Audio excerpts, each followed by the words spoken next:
I'm afraid to talk. I don't want to say it. Well, the thing is, like, is he going to start or? Okay.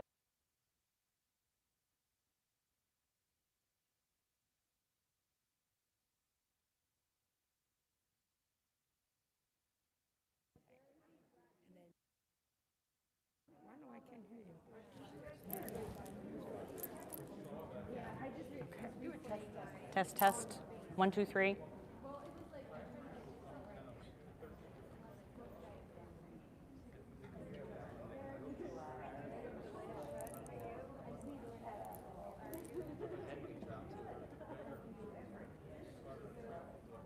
Test, test.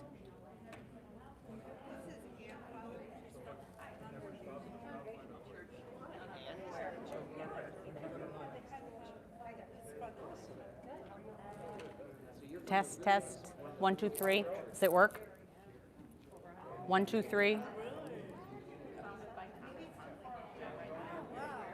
1, 2, 3. You're on. That one's not a problem. Hello, hello. Oh no, Oh. it's too far away. Okay, That's the I'll move it problem. up. Put it up here. Well, we can start when. Yeah, I'll tell Sal. Okay. Which I think is very amazing of him to do that. Because he wants to see their own conference in the area. Pretty good at it.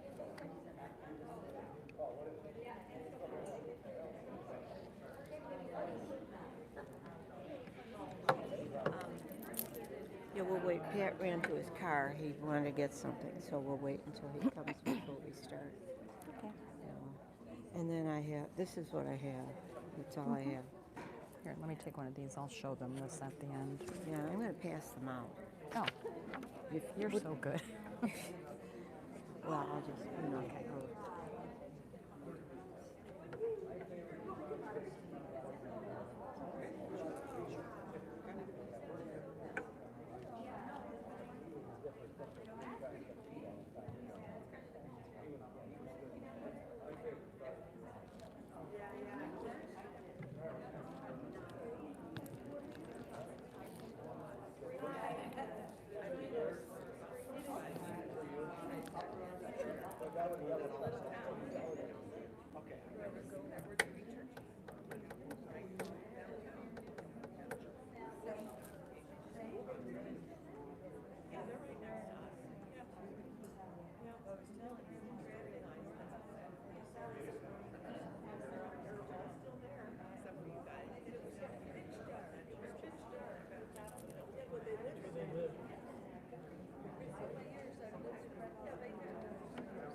You can.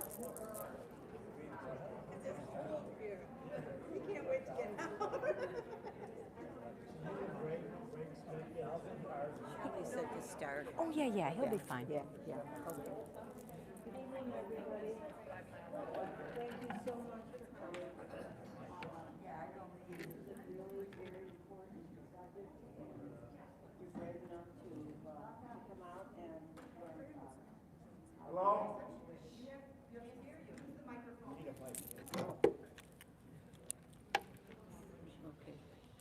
Wow, I thought I was IBM, I was big mouth, you know. But anyway, my name's Mary Glasgow, and I'm a volunteer for Refuge for Women. I'm a Christian here at St. Mary's. And before I start, I do want to make a sincere thank you to Father DeTone for supporting us, letting us get this going and get the word out. I'm going to be handing out these pink flyers to you. If you know any young people, I see there's some young people here. This is an informational website put out by Refuge for Women.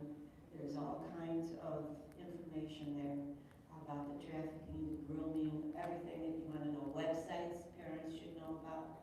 So it's important, and feel free to pass it out to anybody and everybody you know.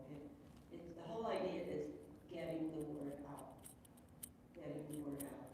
Save those that cannot save themselves, that don't have a voice.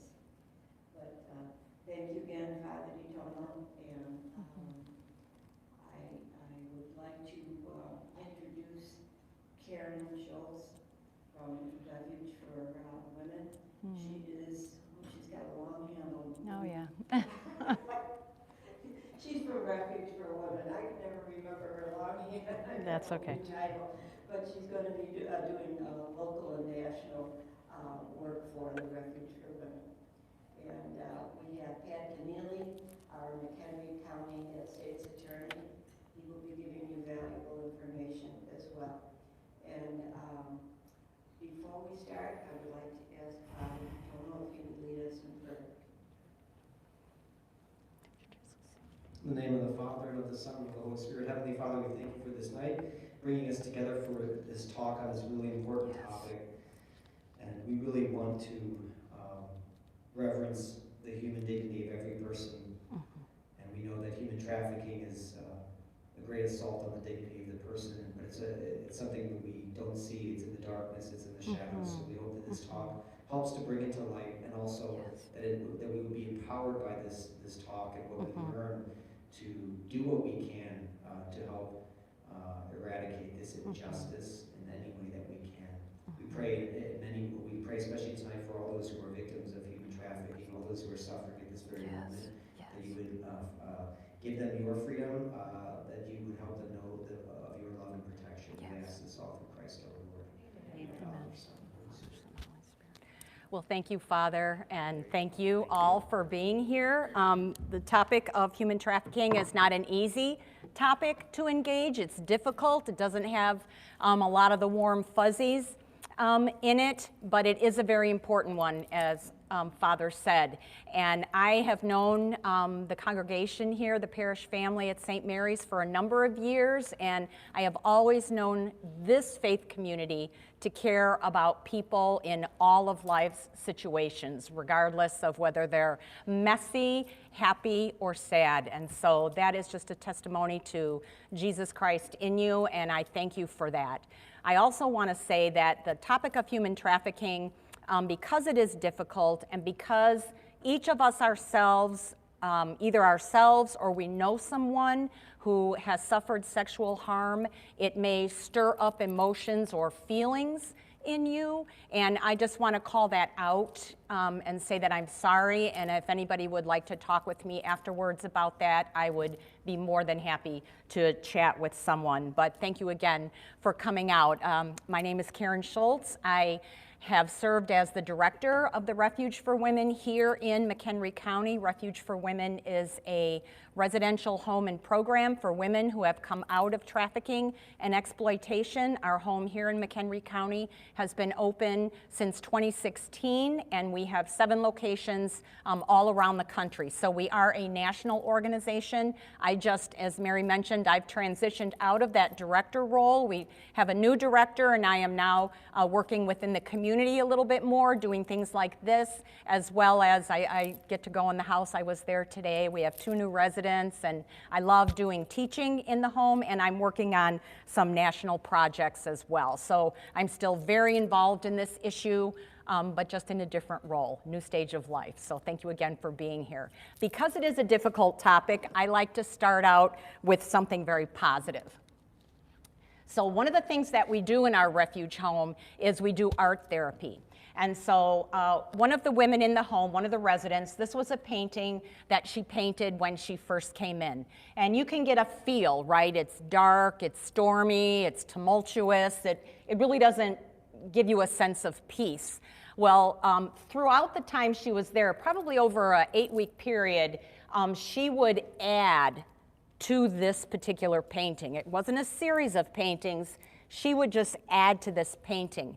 And the art therapist was working on the idea of, she was picking an area that was being healed and transformed in her life.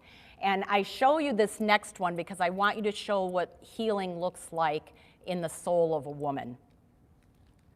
So this is what the painting looked like about 8 weeks later. That was the very same painting.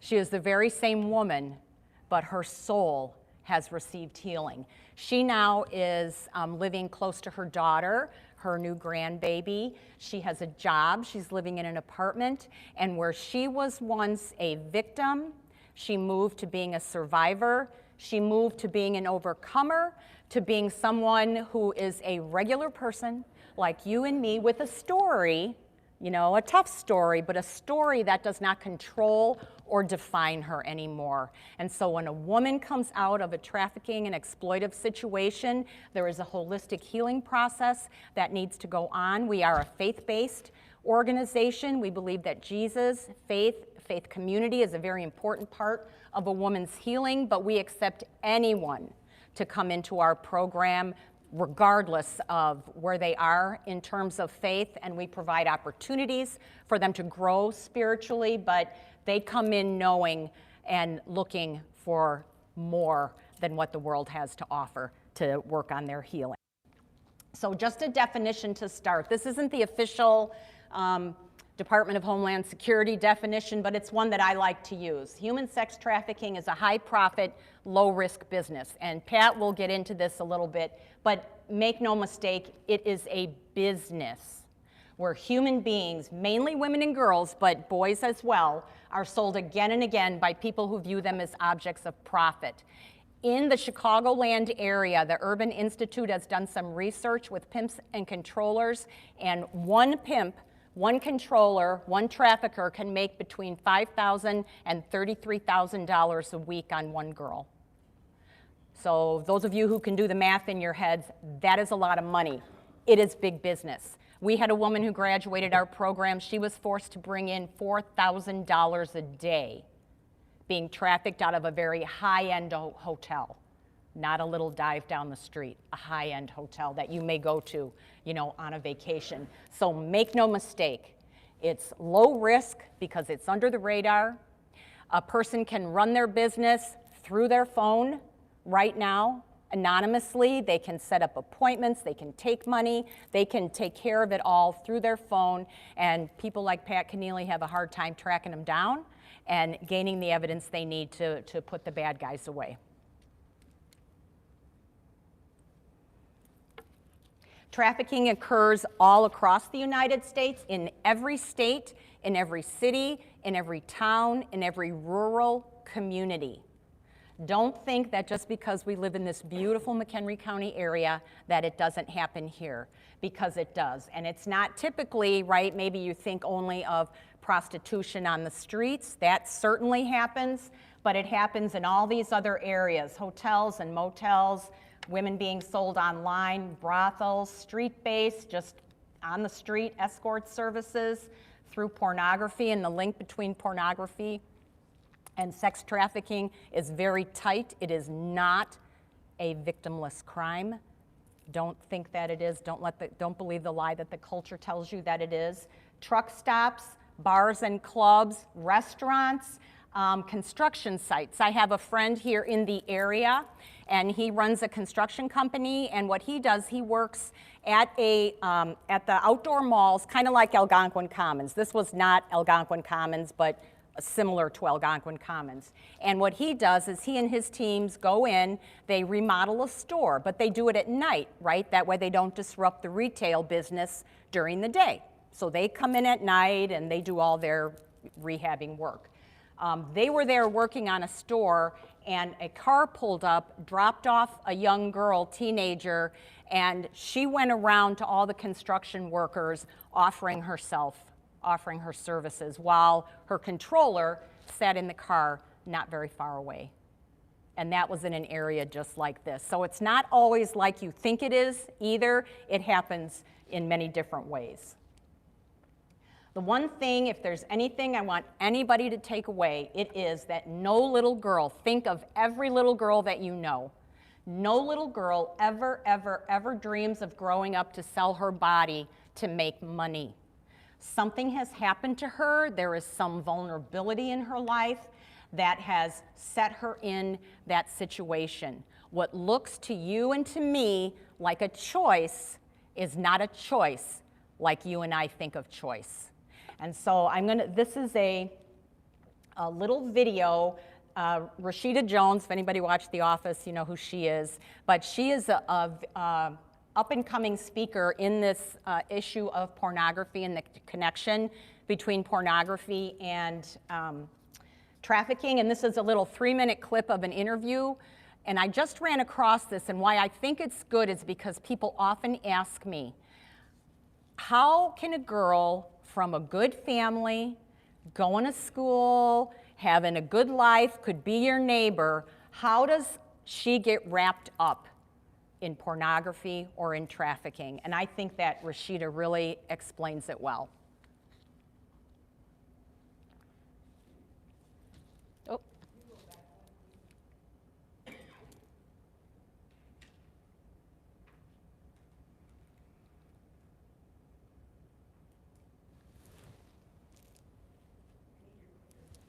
Oh, you need this?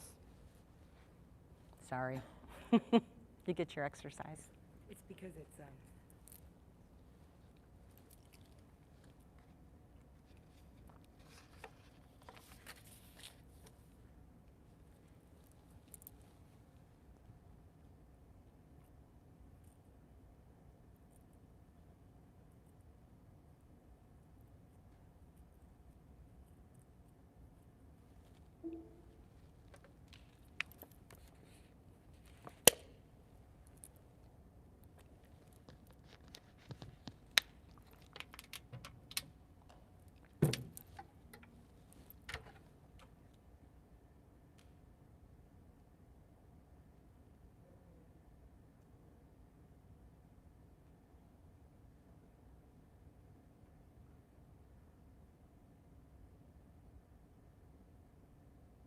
what drew you to the project, and also kind of what your role was in the film. I am a little bit outspoken sometimes, and I am not shy. And I wrote this article for Glamour magazine where I was highly critical of like how naked everybody is publicly right now, from pop stars to kind of like reality stars, whatever. I mean, look, I'm sure there's tons of pop star women who feel really good about their sexuality and their bodies, and it's awesome. I'm more concerned with the very young fans of these girls who just emulate them. And you know, the reason that these girls feel like this is a viable option as a thing to do it when you turn 18 and you leave high school is because culturally porn is mainstream now. And because of that, plus the lack of regulation within the industry, it's like it's a perfect storm for like people who are in charge of porn to exploit like these naive, excited girls who are expecting a very specific type of lifestyle when they get there and don't get it. Well, that was the saddest thing, is that you go home with Tressa to her parents' house. You see the same loving parents that I see all around me with the kids at school. I mean, she's in all these activities in high school. Her mother has made scrapbooks, and her father has nicknames for her, and they're really close, and they go out and do things together, and the parents are together. It's not the story that you think, and it makes you feel like, where does that come from in society? That someone that was sort of given everything they needed. But because it's not considered a step down, that's what I'm saying. Like, when the most famous woman in the world started her career with an amateur porn tape, and we know who I'm talking about, it's impossible to tell an 18-year-old girl that that is not a viable option. It's impossible. Like, you have no proof. You're just wrong. Yeah. It's a thing, it's glamorous. And by the way, just to mention, ironically, the only legal difference between porn and prostitution is a camera. And so a lot of these girls, they go on castings and they go on jobs, and there's a guy with a camera and he never turns it on. So, oh my gosh. And think about how this country feels about prostitution. Right. My problem is the bottom. It's like when you're 18, you make dumb choices. Let's limit the amount of dumb choices that last forever and have psychological, emotional, and physical damage. And so that's just gives you a glimpse into it. Is a teenager, right? How many of you remember being a teenager, right? I do. Risk-taking behavior, everything's gonna be okay, right? And usually it is. But there's just a lot of bad guys around now to exploit those dreams and the lies that culture tells you as well. 11 is the average age that a child is first exposed to pornography. Do not think that all of the filters you have on the young people in your lives, phones and tablets and computers, etc., fully protect them. It does not. It just streams where it wants to stream. It is a multi-billion-dollar industry, and the United States produces 89% of the world's pornography, so it needs more consumers. 94% of kids will see porn by the age of 14. It rewires your brain. There is a just set pathway of consumers right from a young age, right there, and it needs more product.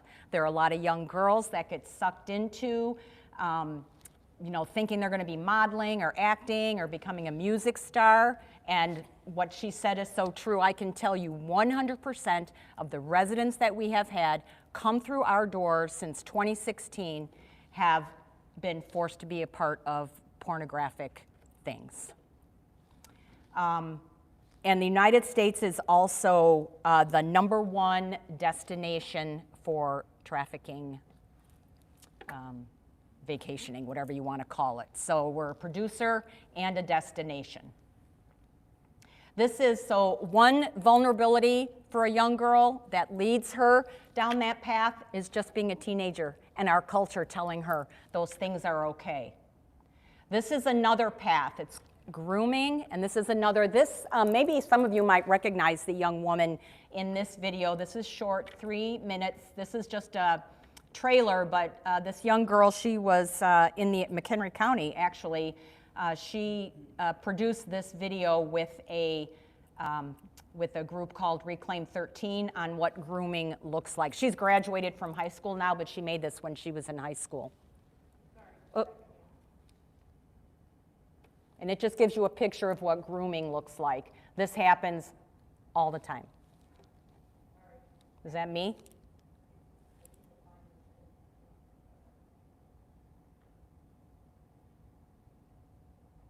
Everything else in my life sucks. Don't you talk to me like that. I'll talk to you however I want to talk. But it doesn't matter. I found the love of my life. He's sweet, strong, and charming. I'm so excited. When people think about sex trafficking, they think that happens internationally, or it happens in Cambodia. It happens in suburban America on a daily basis.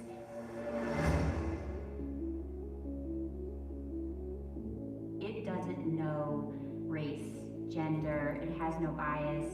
Trafficking is something that happens regularly. With different new and emerging technologies, it's making it easier for people to exploit others. Traffickers are smart. They know that if they come on with brute force most of the time, that kid's not going to sort of attach to them. And so it's much easier to enslave a person if you use more gentle tactics. You know, if you spent all your time with me, you can do whatever you want. Yeah.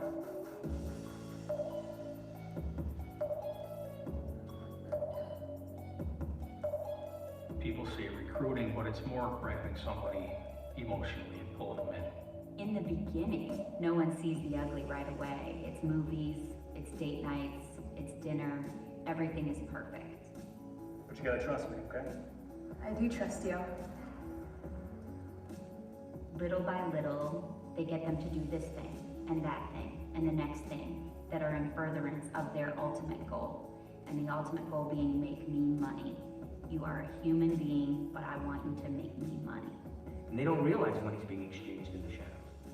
It's not always the person that they meet online. It's not always the person that one would suspect. And that's the problem. Where there's money, bad people follow. How do we help kids understand this is what it looks like at the beginning, so that ideally kids will be able to say, oh my gosh, that's me, that's how he talks to me. They can understand that this is actually their story in the making, and this is what actually happens a little bit further down the road before it gets to that further down the road.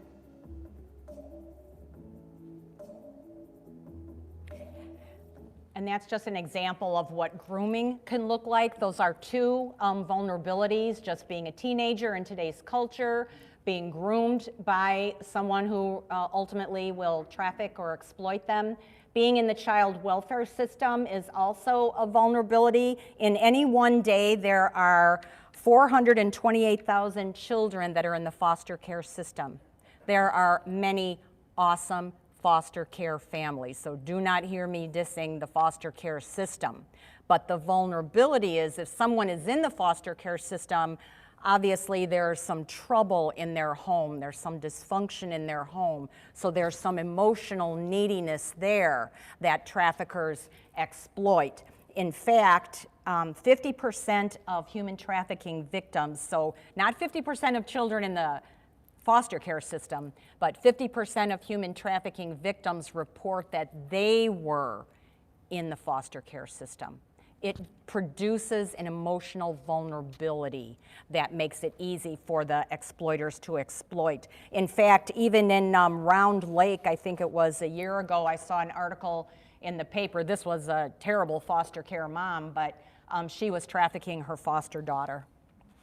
She was caught, but she was exploiting a need and trafficking a very vulnerable girl.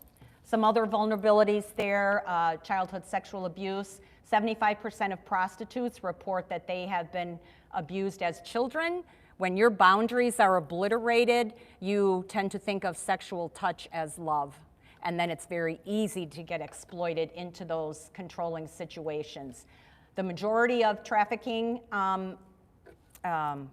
victims are being trafficked or controlled by people that they are in relationship with, or the romantic partner, like you saw, could be family members. There was a young girl up on the North Shore. Her mom lived in a gated community. Parents were divorced. The mom had a gambling problem, and she would sell her daughter, her young daughter, 7 years old, to pay off her gambling debts. So again, it's not just what you think. It is more common. It doesn't mean there's a trafficker or there's a victim around every corner, but it's more prevalent than you think it is. Disabilities, obviously, put someone at a vulnerability. Poverty. We had a woman come through our refuge home. She was poor, homeless. She was living on the street in Chicago.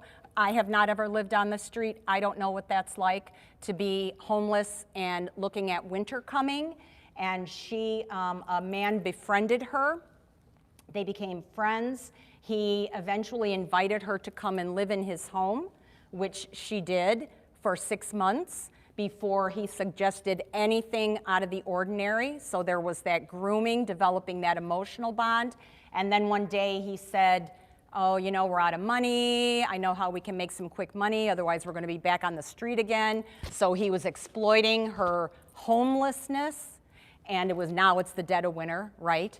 And so he ends up selling her on the street in Chicago, and 10 years and 3 children later, she thinks he's her boyfriend.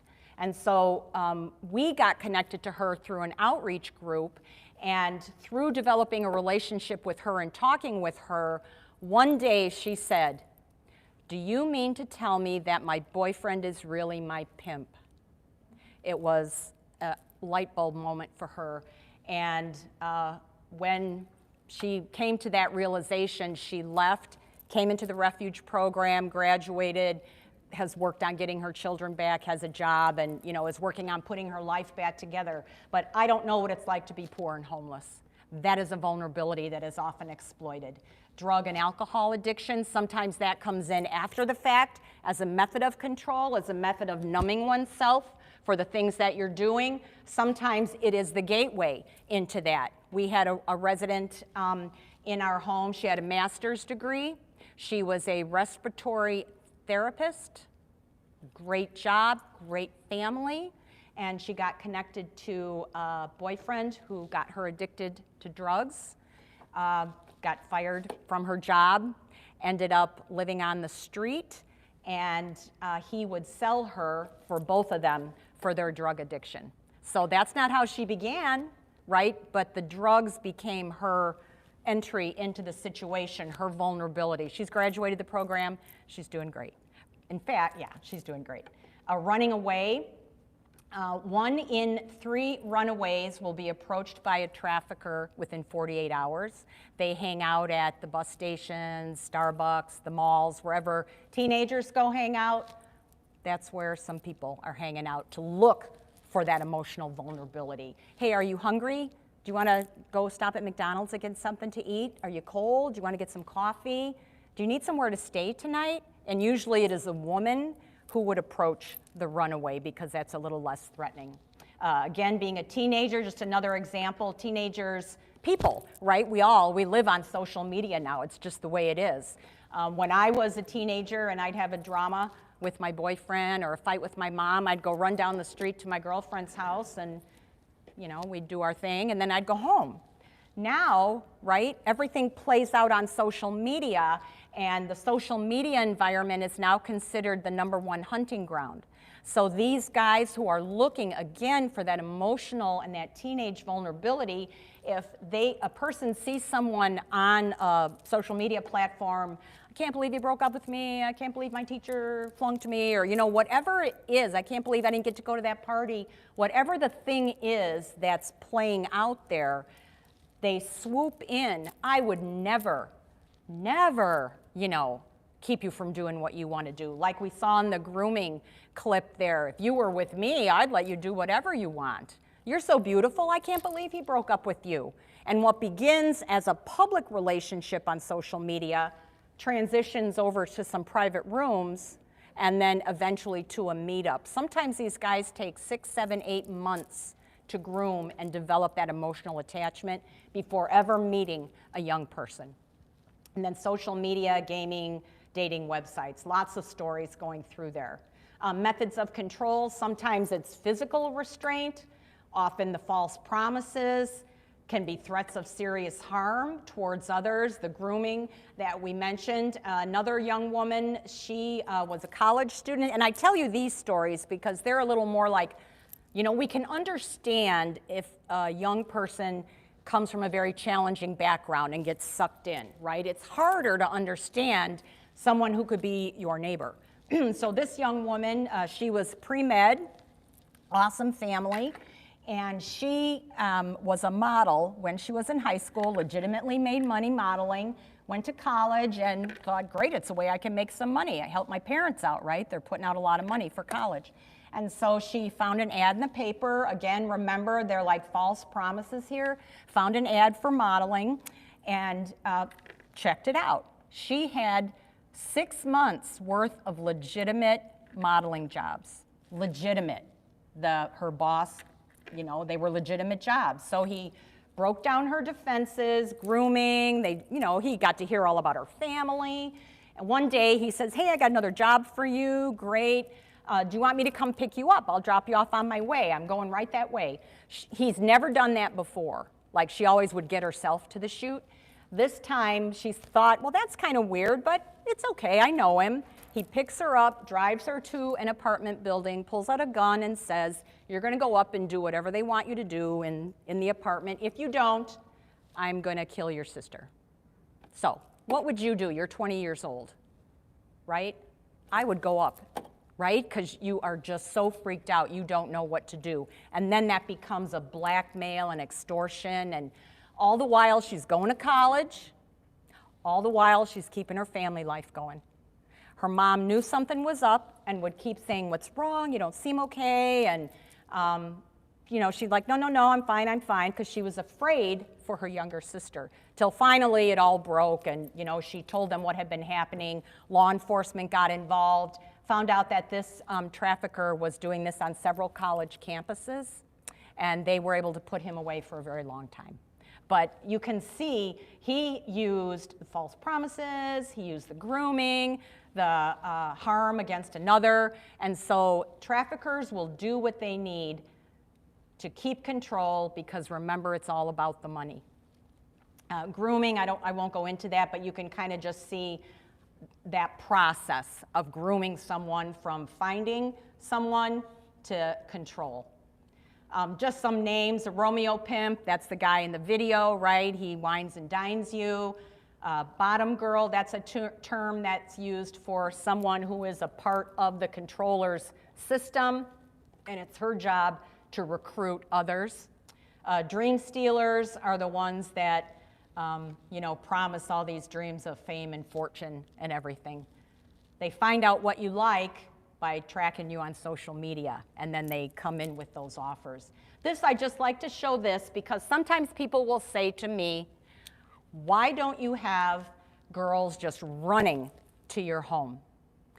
A woman does not often recognize she's a victim, and when trauma happens, it is a life-defining, and I think this is important, life-organizing event. Your brain processes differently. There's a scan of a normal brain there and a scan of an abused brain.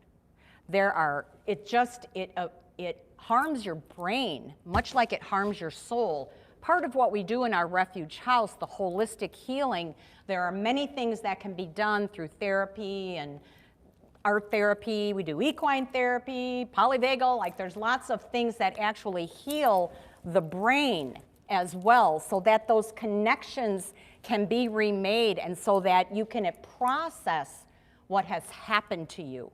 But this does not happen overnight. You can't just say, here, a few sessions of counseling. It is a specialized type of healing that is holistic, and that takes place over time. Women who are trafficked and exploited suffer from just a series of things that have to be worked through. Just a comment about tattoos. All of our women as well have had tattoos that have been applied to them because of through their controllers. And we work with them to get those changed up or, whatever. But that's just a constant reminder of what happened to them. It's very re-traumatizing. The mindset, like I said, unlikely to self-identify as a victim. Oftentimes the abuse is normalized. It's just my life. One young woman said to me, and she was a Christian girl, believed in God, believed in Jesus, prayed all the time. She said she was so distorted in her thinking. She said, I thought that God made me to be sold by the man who controlled her. That's how twisted your thinking can get through abuse and exploitation. Those kinds of patterns do not get healed overnight. 92% of women in prostitution say they'd like to leave but can't because they lack basic human services such as that. So again, don't think that prostitution is like a viable job opportunity. If OSHA was involved in this, there would be no prostitution. It is not safe. All of our women have been subject to violence. All of our women, it is not a path that they chose like you and I think of choice. So what does Refuge for Women do? So there's all these elements that are important in addressing the issue of human trafficking. There's prevention. So as Mary mentioned, those little pink cards there, if you email Meredith, she will send you a packet of information that you can use to have conversations with the young people in your life, to have conversations, right? You don't tell people what to do. You have conversations and find out what's going on in their life. Asking the young people in your life, has anybody ever asked you to send them a naked picture? 75% of teens by the time they're 17 say that someone has invited them to send a naked picture to them, and on and on. So prevention is very important, but that takes place in the home. Law enforcement, Pat will talk about that. Rescue, there are quite a number of organizations that work on doing outreach and direct rescue of women who are in exploitive situations. Awareness, such as this, just bringing awareness to the issue, and then aftercare, and that's what Refuge does. No one organization or entity can do everything, right? But the whole pie is what's going to stop human trafficking. What Refuge does is we have a 2-year continuum of care. Each of our 7 locations, we're all in varying stages of this, but each of our 7 locations by 2025 will have emergency crisis housing. So when Pat does his law enforcement thing and they identify some victims, they can immediately come to a place of emergency and crisis care. Then there's the long-term program. That's what we have right now here in McHenry County. It's a one-year program. Then transitional living, when a woman graduates the program, she's doing great, but she still needs a little support because, and we have transitional here, because when a woman comes to us, she oftentimes doesn't have her identification, she doesn't have any money, she has no car, she has no credit. Oftentimes, if she's been trafficked from a young age on, she's never had a job. And so there's a lot that goes into pulling a life together and then to begin living that life, right? So in McHenry County, you need to make between $21 and $25 an hour to have an apartment and a car. Well, it's getting up there now, right? You know, anybody is making more money now. But mostly when the girls come out of our program, if they're working, they're starting to go to school, they're not making $25 an hour. So they still need some support and continued counseling as they continue to rebuild their lives. So in McHenry County, we've got long-term and transitional, and we'll be working on emergency. So this just gives you a glimpse into our actual home. This is our home in McHenry County, and this will give you a picture of some of what we do.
So that gives you just a glimpse into the program.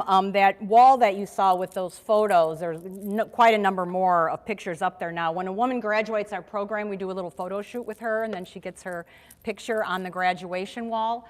So as an encouragement to new residents who come, we also have a legacy book that we have in our prayer room, so that whenever a new resident, so a graduate writes a letter to any, you know, the next women that are coming in, to encourage them to stay the course, all of that, and their picture. So last year, a new resident was coming in, she was walking up the stairs, and this is where the graduation wall is, and she saw the picture, and like she said, look, there's my girl. And she was trafficked with one of the girls that had already gone through and graduated our program. And whenever she felt, I can't do this anymore because healing is hard work. If anybody's been to counseling, you know it's hard work.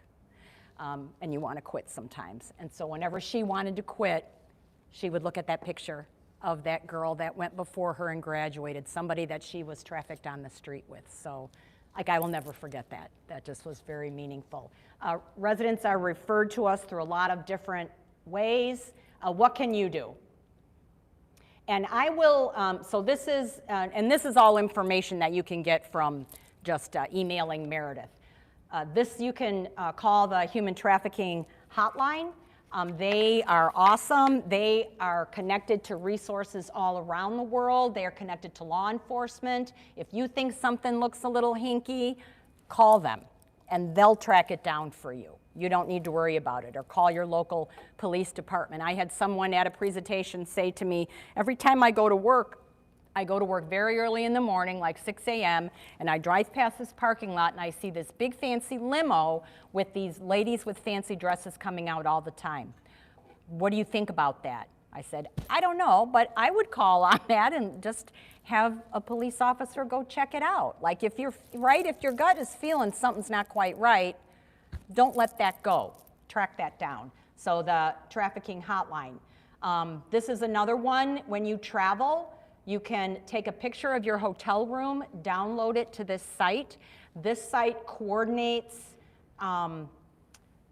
pictures of hotel rooms with pictures where traffickers are known to use those hotel rooms with missing children. So, like, this has been a very helpful tool in locating some missing and exploited children. These are various websites to go to. New Name is an organization in the area that does direct outreach to women who are advertised online, who are in the clubs, and who are in the massage parlors. And I also work with them if anybody wants to know more about that. That's the Meredith number. She'll send you some resources. Can I volunteer? Can I work with Refuge? Awesome. Meredith, again, just let her know. She'll connect you. There's some cards you could fill out too, like contact cards. You can see there, we always, you know, people sometimes do pantry, gift card supplies for us. If you'd like to serve, any of that. Like, there's always opportunities. And then you saw that quote in the video. This, again, having the chance to be in a safe place to heal means somebody thought I was worth it, even when I dared not believe I was. This woman was trafficked from the age of 4. And she now is a graduate of Moody. She works for an anti-human trafficking organization, and she is a national speaker. So, you know, not everybody is the rock star story like her, but most are the story like the lady who did the painting, right? They just move on and have a regular life. So, thank you very much. And now I'm going to turn it over to Pat, and he'll tell you what is happening in McHenry County.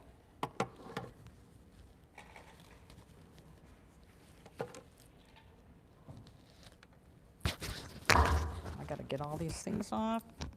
There you go.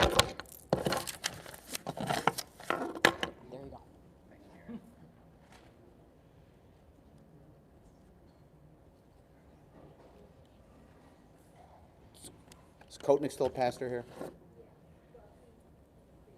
He's a priest?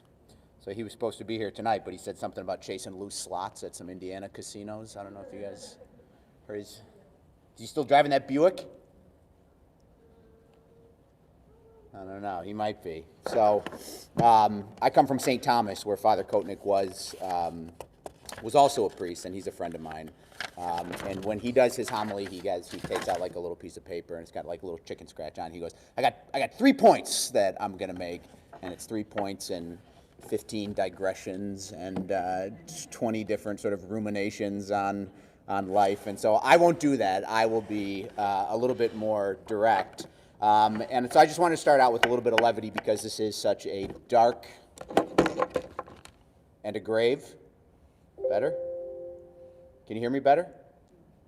No. I think I had to turn it on. There we go.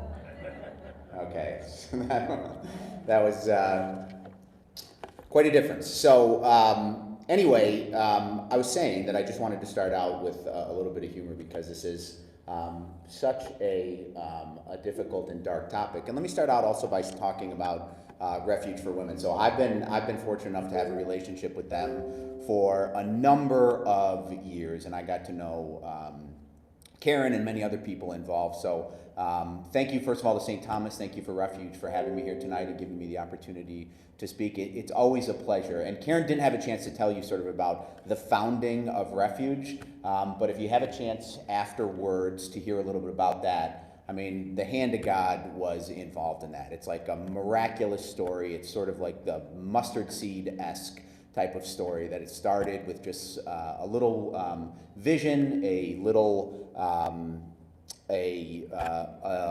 inspiration, and then the good Lord sort of came in and did the rest, and now they're a national organization that just does incredible work for people and saves lives. And like, you know, the Catholics are a very generous lot, you know. Without us, half the world's social services would sort of collapse. I mean, we do a wonderful job around the world supporting causes, and if you can, and with the extent of your means, if you can support Refuge for Women, I would strongly encourage you to do so. If you are capable of writing them a big check, I would strongly encourage you to do that, because the work that they do is instrumental in rebuilding people's lives and rebuilding women's lives and rebuilding them by mind, body, and soul. Really. And if you really think about, like, if somebody's talking to you as if you're a commodity and somebody's treating you as if you're a commodity or a product or something that you can buy at Walmart, which is essentially what human trafficking does, you start to believe it, you know? And then if you look at videos like the one that Karen showed, that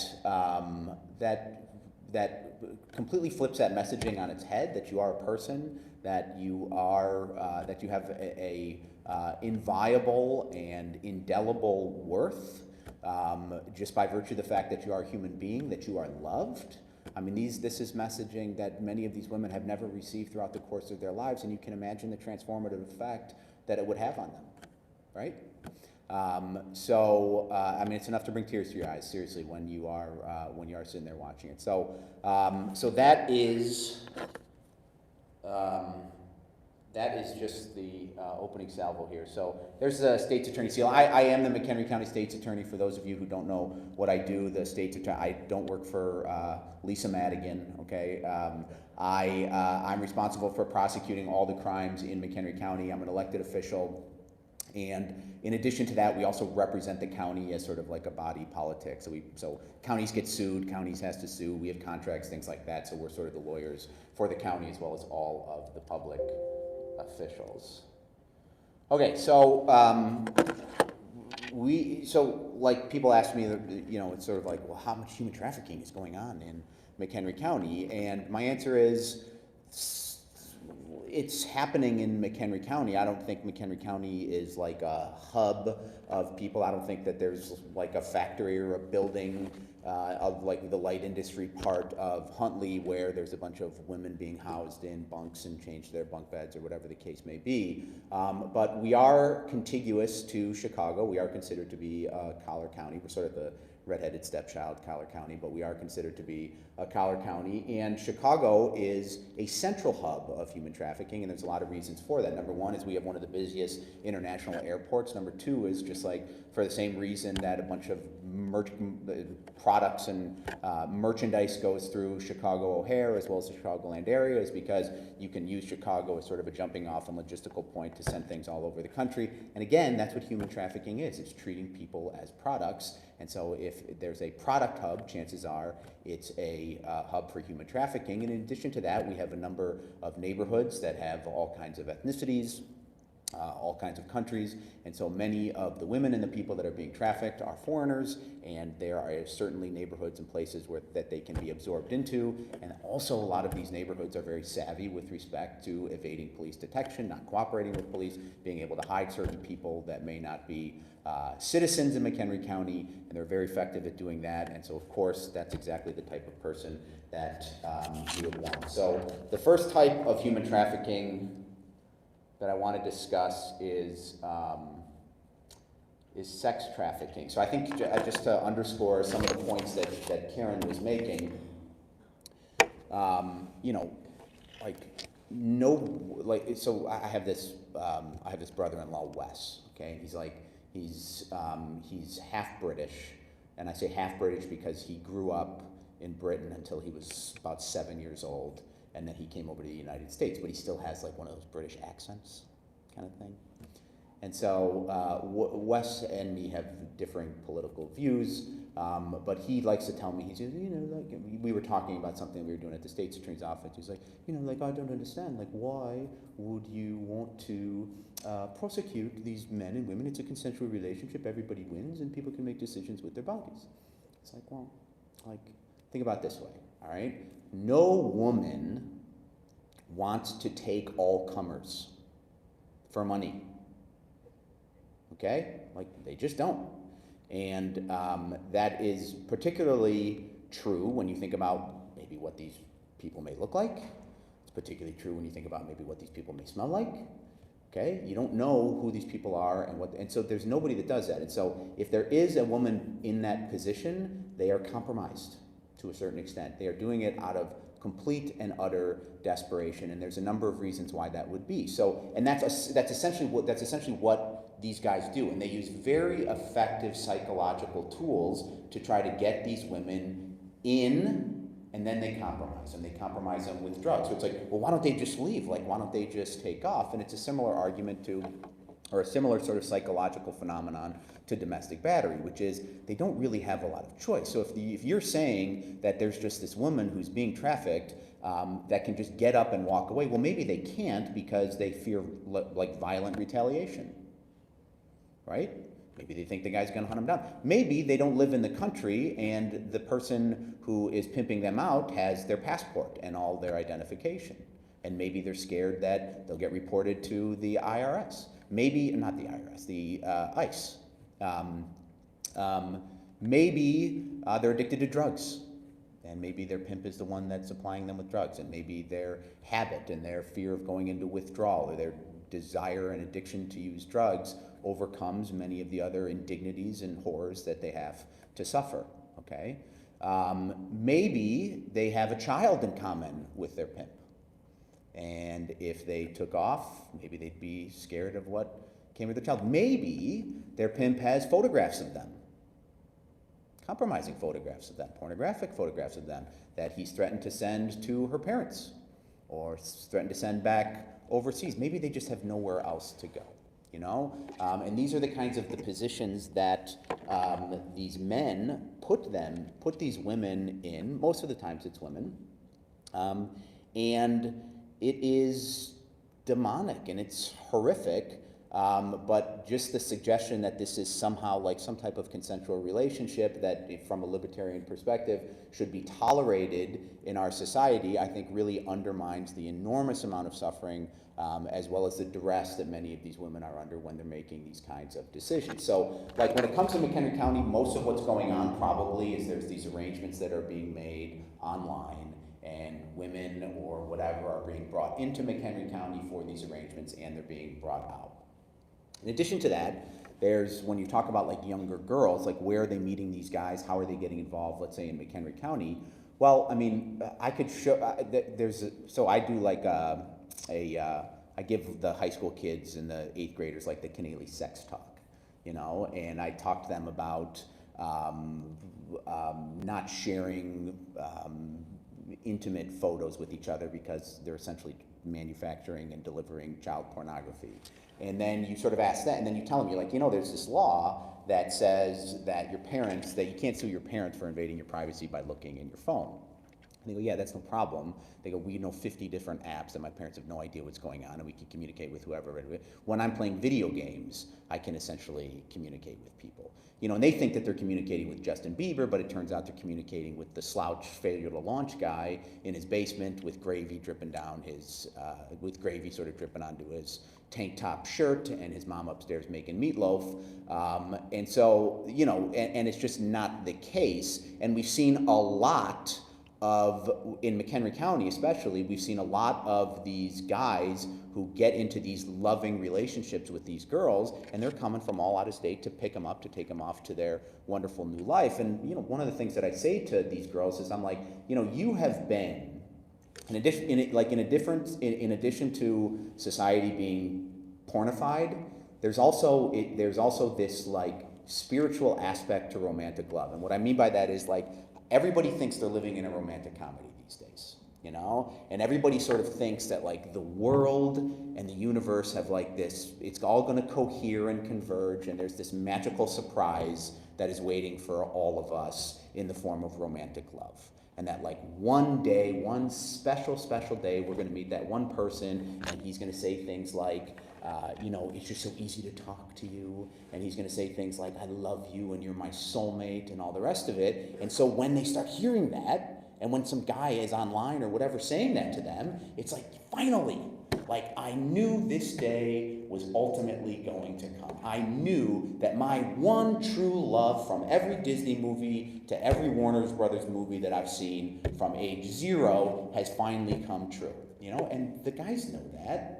And so that's one of the ways that they do it. So I digress. Let me get back to the slide. So so that's how sex trafficking is done. If the person engages in commercial sex act as a result of force, threats of force, fraud, coercion, or any combination of such means, that person is the victim of sex trafficking.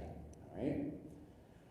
So where's this stuff going on? Well, massage parlors for sure. And McHenry County has done a pretty good job, most of the municipalities as well as the county, of zoning out massage parlors. But I can say with confidence that if there is a massage parlor, there is some type of sex trade going on in there. Like, you see one of those things at a strip mall, probably some nefarious activities people that the people inside are getting up to. But in addition, there's also these types of websites where these services are advertised. Has anybody heard of, like, Backpage? Craigslist? Has anybody heard of any of these things? Yeah, so the one I want to focus on is Backpage. And what Backpage, it's like a classified,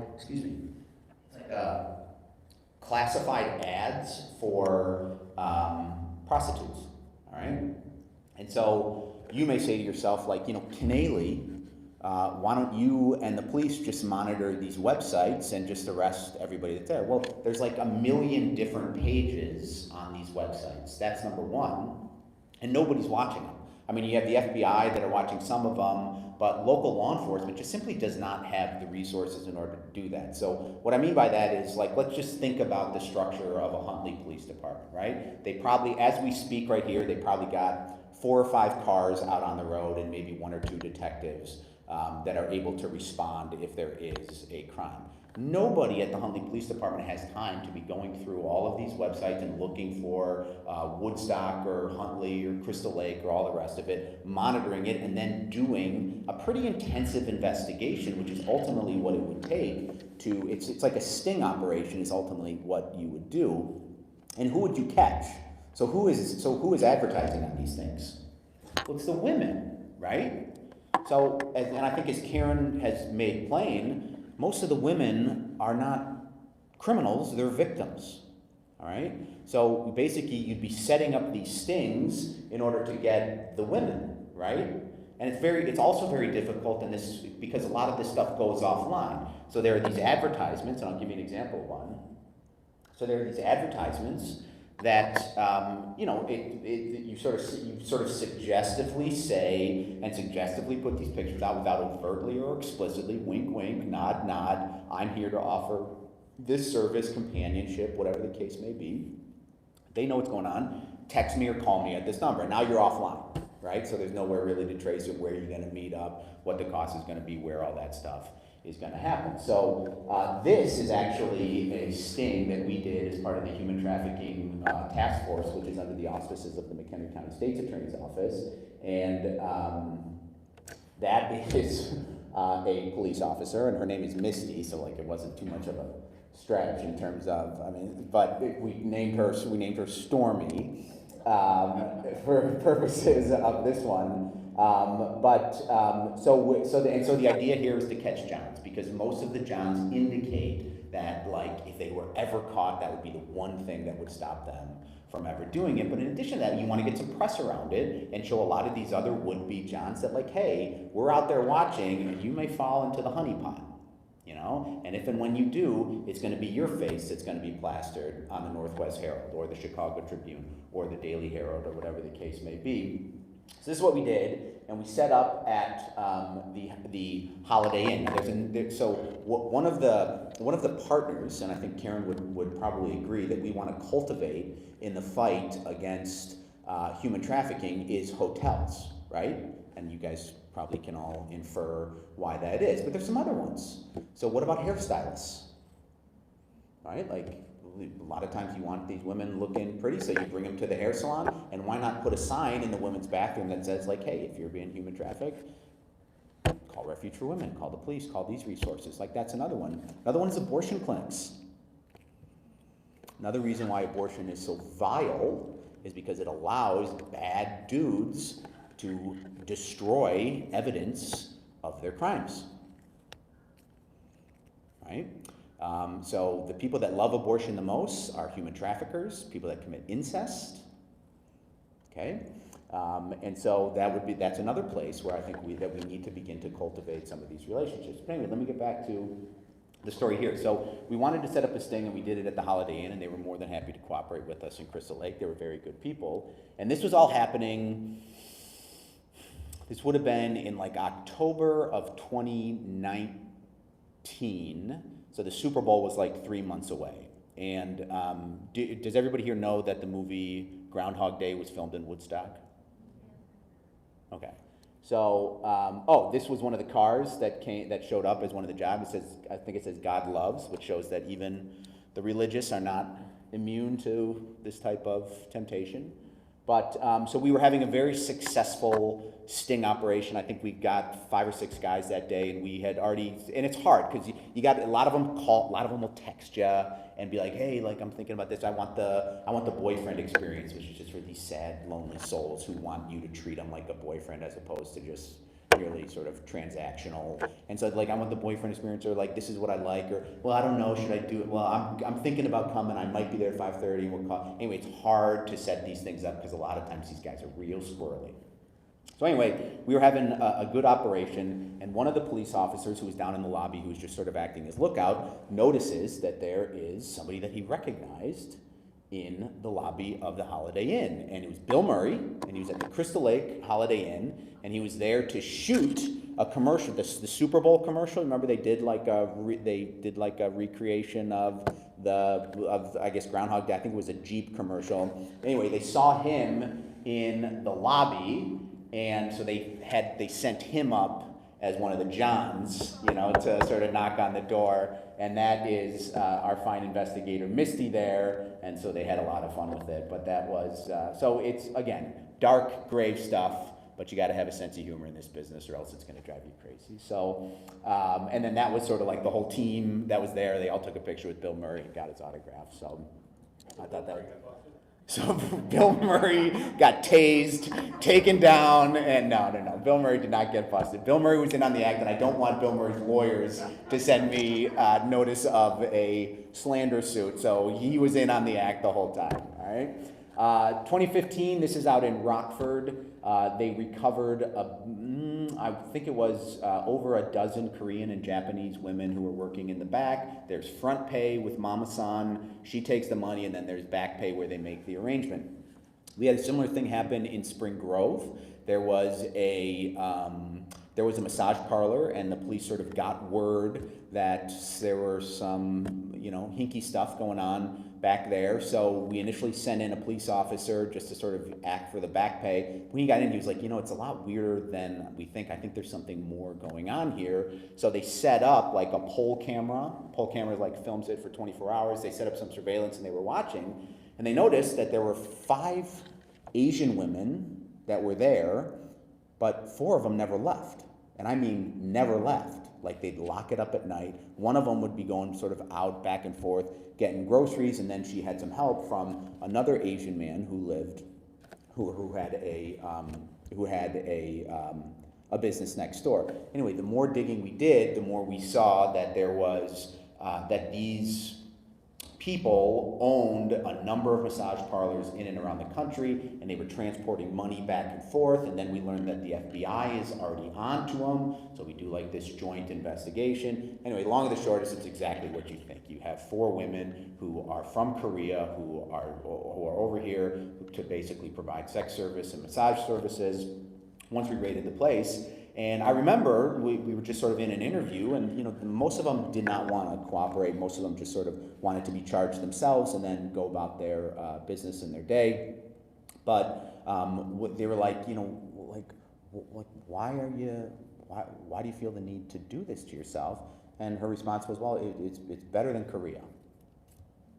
So it's better than the third. So you got to remember, like, a lot of people are coming from just real dire, sad, inhuman, impoverished circumstances, and sometimes, all things being equal, this may be the lesser of 2 evils. So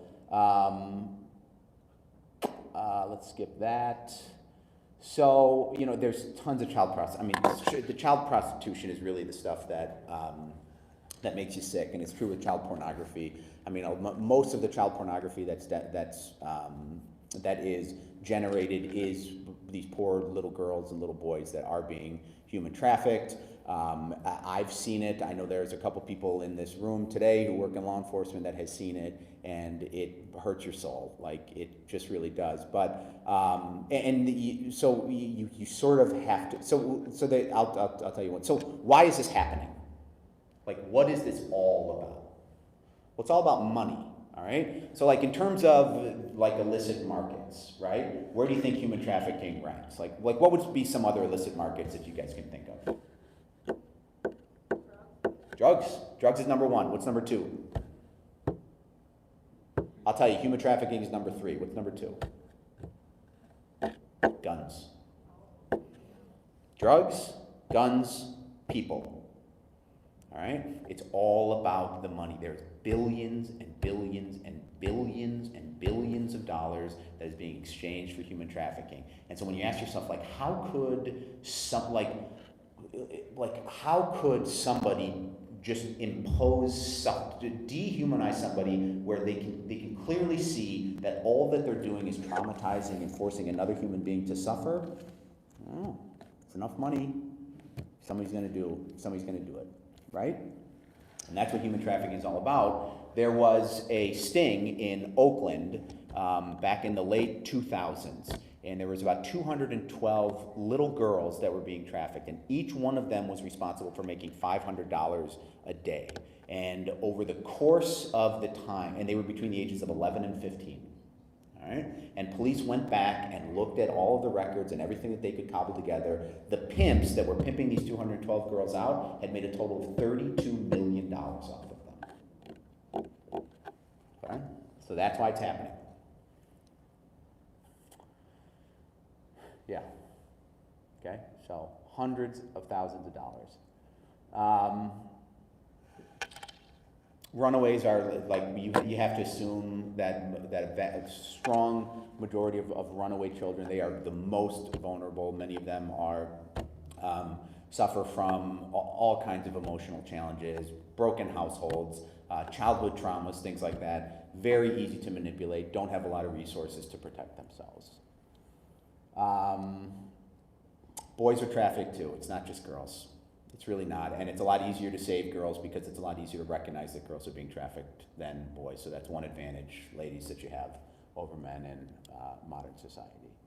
So let's talk about forced labor. So this is the Timonbongs, okay? And they had like a health-related business in Chicago. And they were both from the Philippines, but they came over here and were very successful and had a few children. And the FBI began investigating them for Medicare fraud. So, the FBI does what they do when they were going to raid their condominium, looking for records. They show up at 6 o'clock in the morning like total jerks, wake everybody up. FBI open up. you're not ready for them, which is exactly what they want. So anyway, they start sort of going through the apartment, and they notice that there's sort of this 16-year-old girl that doesn't appear to speak a lot of English. And so they say, well, you're coming with us. You know, the people that you're living with are under the arrest. They assume that this young girl is their daughter, all right? But they finally get a translator in, and they get to talking to her, and that's not what happened, okay? She was an indentured servant, all right? Her family owed the Timonbongs money in the Philippines, and so they sent her to the United States to work as chef, maid, nanny, all right? 18 hours every single day. You know, that was her job. And it was a 7-year contract. She had a long time left to go, all right? So in addition to indicting them for, so in addition to the Medicare fraud, they also faced human trafficking charges. Okay, this guy is Abdullah Al-Khatib, and he's from Chicago, and in 2014, he was arrested, and here's sort of the underlying story of the arrest. So, there's a wings shop in downtown Chicago, and one day, one of the workers, who was Middle Eastern, shows up, and he's got a burnt, it looked like somebody took a butcher knife, put it under a hot flame, and put it up to his face, okay? So the owner was sort of like, what happened to you? Like, you're a really good worker, concerned about him. What's going on? He didn't want to talk, right? His friend showed up, who he knew was roommates with. His friend showed up for his shift in the afternoon, had the same mark. So the owner said, okay, there's something obviously going on. This isn't an accident. I don't care if you want to talk about it. We're going to get the police involved, and we're going to talk about it. So they get the police involved, get translators, finally convince these guys to talk. They had come from the Middle East, and they had rented an apartment from Mr. Al-Khatib, okay? He realized that they were vulnerable, you know? He realized that these were exactly the kind of guys that they could prey on because they had no money. They couldn't really go back home. They were scared of ICE. They were scared of the authorities. And they didn't have anybody they didn't know anybody in the community that could help them and protect them and stick up for them. So he had them working 3 jobs each, and all of the money that they got would go to him, and if they didn't, him and his goons would beat them up, pull their hair out, cut them, pour hydrogen peroxide on it, things of that nature, you know? And so, you know, a lot of, you got to think, like, there's all of this stuff going on, and some of it gets dragged and ripped and pulled into the light, but a lot of it doesn't, you know? And so when we talk about, and I think when Karen mentions that this is a low-risk crime, it's kind of right. You know, like, if you're a pimp and you're pimping out a girl who's firmly under your control, unless she turns on you, and even if she does, it's a very difficult case to connect you to, like, if anybody's going to get arrested, she's going to get arrested. And then, even if she does flip on you, you know, she's our witness, okay? And a lot of times, unless they've gone through a program like Karen's, they don't always make the best witnesses, you know, because they're maybe not the best communicators. Maybe they're emotional. And you get a defense attorney. It's like, you saw her on the stand. She was hysterical. She admitted to using drugs. She admitted that, you know, she's suffering from bipolar disorder and generalized anxiety disorder. She admits that there's large parts of stuff she doesn't remember because of all of her drug use and all the rest. So it's just very, very difficult, and it's really, really tricky. These are not easy cases, even if we get the cooperation of people. That's why they choose them. Okay, they're not going out and choosing the Serena Williams and Margaret Thatchers and Michelle Obamas of the world. Like, they're just not, you know? They're choosing the people who are vulnerable emotionally and psychologically, and that's what they're counting on. Okay, $32 billion is the estimate. That was from a few years ago. So anyway, long and the short is, I won't bore you with all the law. I know it's Friday night. The state of Illinois has done a really good job of enacting a number of laws that are very helpful and useful to us human trafficking is sort of a new and broader umbrella for a lot of times for like the oldest profession in the world, which used to just be sort of prostitution. They've updated just a lot of the laws. Most of our focus is going after not only Johns, but also the men and or the women or organization that kind of makes these things happen, and there's less of a focus on going after the women who are actually performing the work. In fact, if they are arrested, a lot of times they are arrested just to get them away, but you try to provide them with, and at the police station have service providers there that are able to answer just basic questions for them. Get like, where can you live? What kind of emotional or drug counseling do you need? Things of that nature. So that's kind of the general focus of law enforcement today, and that is all I got. So I just want to thank all of you again for having me tonight, as well as for your attention, or at least feigning attention. Yeah, I think we got some questions, so my guess is you probably got some questions for Karen as well. Sir? I could take the mic over. Okay. What are some of the penalties for convicted traffickers? Yeah, so that's a really good question, and it kind of depends, because there's like a whole gamut of charges. So like probably the worst would be Class X felony.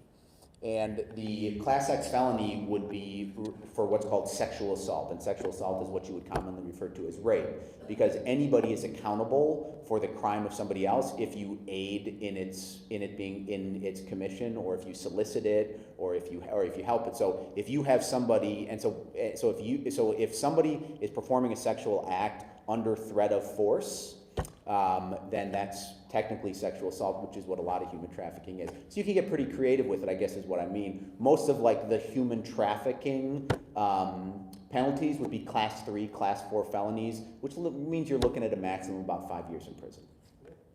Yeah? Any way you can send people back to their own countries? Some foreign countries are like, they have bigger penalties for stuff like that. So most of the, yeah. So most of, right, and I think that's right. So most